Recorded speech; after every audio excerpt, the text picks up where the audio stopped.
2025 SLST 11-12 Bangla সম্ভাব্য final panel মানে ইমপ্যানেল, সম্ভাব্য ওয়েটিং লিস্ট, কত মার্কস ইন্টারভিউতে পেলে তোমার নাম ফাইনাল প্যানেলে মানে তুমি ইমপ্যানেল হবে, ইন্টারভিউতে কত মার্কস পেলে তুমি ওয়েটিং লিস্টে চলে যাবে।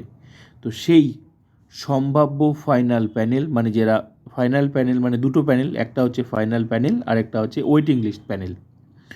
তো এই দুটোতে কার নাম থাকতে পারে ক্যাটাগরি ভিত্তিক বিভিন্ন তথ্যের উপর বিচার বিশ্লেষণ করে ভাইবা কেমন হয়েছে সেগুলো থেকে তথ্য যা পেয়েছি, ঠিক আছে, সেটার উপর ভিত্তি করে আমি তোমাদের এই ভিডিওটা বানাচ্ছি। আশা করি এই ভিডিওটা তোমাদের ভালো লাগবে।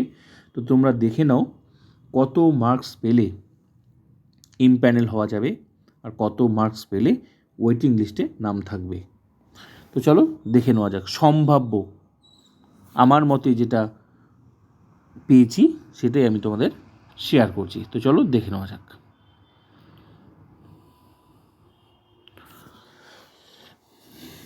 ইউ আর আনরিজার্ভ 74 যাদের টোটাল আছে ভাইবা ইন্টারভিউ আর ডেমো বাদ দিয়ে 74, আর ভাইবাতে যদি ইন্টারভিউ আর ডেমো মিলে যদি 20 পেয়ে থাকে তাহলে সে ইমপ্যানেল মানে ফাইনাল প্যানেলে মেল ফিমেল ইউআরে মেল ফিমেলে সে জায়গা করতে পারবে। সম্ভাব্য, এটা আমি কিন্তু সম্ভাব্য বলছি, আমার মতে যা পেয়েছি তথ্য সেটার উপর আমি এটা কিন্তু ভিডিওটা বানিয়েছি, ঠিক আছে। এর বাইরে যারা থাকবে তাদের নাম ওয়েটিং লিস্টে থাকার সম্ভাবনা আছে। তারপরই ওয়েটিং লিস্ট থেকে আবার চাকরি পাওয়ার সম্ভাবনা প্রবল আছে, সেটাও আমি বলবো পরে। ওয়েটিং লিস্টে নাম থাকবে মানে চাকরি পাবে না এটা নয় কিন্তু। তাহলে এটা হচ্ছে যেটা আমি দেখাচ্ছি, এটা হচ্ছে ফাইনাল প্যানেল মানে ইমপ্যানেল, আর এর বাইরে যারা থাকবে তাদের নাম ওয়েটিং লিস্টে। 72 টোটাল স্কোর প্লাস 19 ভাইবাতে, ভাইবা বলতে ইন্টারভিউ প্লাস ডেমো মিলে যদি 19 পেয়ে থাকে তাই ইউআরএ সে ফিমেলে র্যাঙ্ক করবে। তাহলে এর বাইরে যারা থাকবে তারা কিন্তু ওয়েটিং লিস্টে চলে যাচ্ছে, সম্ভাব্য ওয়েটিং লিস্টে নাম থাকার সম্ভাবনা। Next OBC B total score 70 plus 18 interview আর ডেমো মিলে যদি কেউ পেয়ে থাকে তাহলে ওবিসি বিতে মেল ফিমেলে সে র্যাঙ্ক করবে ফাইনাল প্যানেলে মানে ইমপ্যানেল। এর বাইরে যারা থাকবে তাদের নাম চলে যাচ্ছে ওয়েটিং লিস্টে, সম্ভাব্য ওয়েটিং লিস্টে। কারণ ওয়েটিং লিস্টে থাকাও মানে কিন্তু চাকরি নয় এমনটা নয়, ঠিক আছে। ওয়েটিং লিস্টে থাকলেও চাকরি পাবে। 67 প্লাস 18 67 টোটাল স্কোর সঙ্গে ইন্টারভিউ অ্যান্ড ডেমো মিলে 18 যদি থাকে তাহলে সে কিন্তু ওবিসি বিতে ফিমেলে সে র্যাঙ্ক করবে। এর বাইরে যারা থাকবে তাদের নাম থাকার সম্ভাবনা রয়েছে ওয়েটিং লিস্টে, তার মানে এটা যেটা আছে সেটা হচ্ছে ফাইনাল প্যানেল ইমপ্যানেল।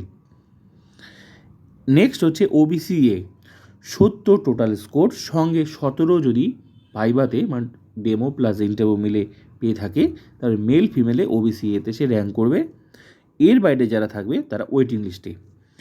68 প্লাস 17 এটাও যদি কেউ পেয়ে থাকে তাহলে সে কিন্তু ফিমেলে ওবিসি এতে র্যাঙ্ক করবে এবং ইমপ্যানেল হওয়ার সম্ভাবনা আছে। এর বাইরে যারা আছে তারা কিন্তু ওয়েটিং লিস্টে যাবে। এবার হচ্ছে এসসি 69 প্লাস 17 যদি কেউ পেয়ে থাকে তাহলে কিন্তু সে ইমপ্যানেল মানে ফাইনাল প্যানেলে তার নাম থাকছে, মেল ফিমেলে এসসিতে সে র্যাঙ্ক করবে। এর বাইরে যারা থাকছে তারা কিন্তু ওয়েটিং লিস্টে চলে যাচ্ছে। 67 প্লাস 17 এইটা যদি কেউ পেয়ে থাকে তাহলে সে এসসিতে ফিমেলে সে র্যাঙ্ক করবে। এর বাইরে যারা থাকছে সে কিন্তু চলে যাচ্ছে ওয়েটিং লিস্টে। ওয়েটিং লিস্টে থাকা মানেও কিন্তু চাকরি, ওয়েটিং লিস্টে থাকা মানে চাকরি নয় এমনটা নয়। আশা করি তোমরা জানো, কারণ ওয়েটিং লিস্ট থেকে প্রচুর চাকরি হয়, তাই ওয়েটিং লিস্টে মানে হ্যাঁ একটু হয়তো কয়েকদিন আগে আর পরে।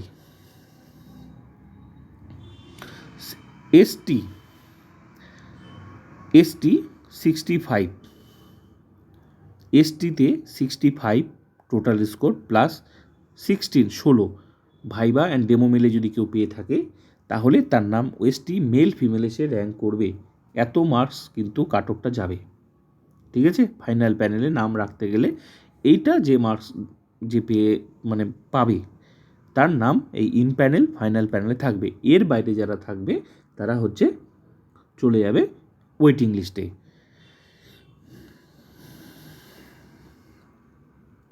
67+13 যদি পেয়ে থাকে তাহলে ইন প্যানেল এসটি হিসাবে ফিমেলে, এর বাইরে যারা থাকবে চলে যাবে ওয়েটিং লিস্টে।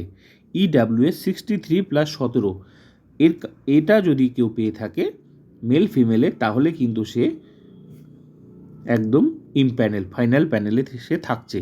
আর এর বাইরে যারা থাকবে তারা চলে যাবে ওয়েটিং লিস্টে। 60+17 এটা যারা থাকবে এই মার্কসে তারা একদম ইন প্যানেল ফাইনাল প্যানেলে, এর বাইরে যারা থাকবে তারা ওয়েটিং লিস্টে। তো আমি তোমাদের ডিটেলসে ক্যাটাগরি ওয়াইজ প্রত্যেকটা ক্যাটাগরি শেয়ার করলাম। আশা করি এই ভিডিওটা তোমাদের ভালো লাগবে। আর যদি ভালো না লাগে কমেন্ট করে তোমরা বলতে পারো, কিন্তু আমার মতে যা মনে হলো ফাইনাল প্যানেলে নাম রাখতে গেলে এই স্কোরগুলো লাগবে, ভাইবা প্লাস বাকি স্কোর, ওএমআর, এডুকেশনাল এক্সপিরিয়েন্স, ঠিক আছে, আর হচ্ছে ভাইবা প্লাস ডেমো। তো আমি পুরোটা শেয়ার করলাম। আমার মতে মনে হলো ভাইবা কেমন হয়েছে সেটার উপর বিশ্লেষণ করে আমি কিন্তু এই ভিডিওটা বানিয়েছি। তো তোমাদের যদি মনে হয় যে ঠিক আছে অবশ্যই কমেন্ট করে বলতো, তোমার যদি মনে না আরও বেশি যাবে সেটাও, কিন্তু আমার মতে এটাই ফাইনাল প্যানেল অ্যান্ড এর বাইরে ওয়েটিং লিস্ট, যেটা আমি তোমাদের বললাম। তো এটাই আমি তোমাদের শেয়ার করলাম।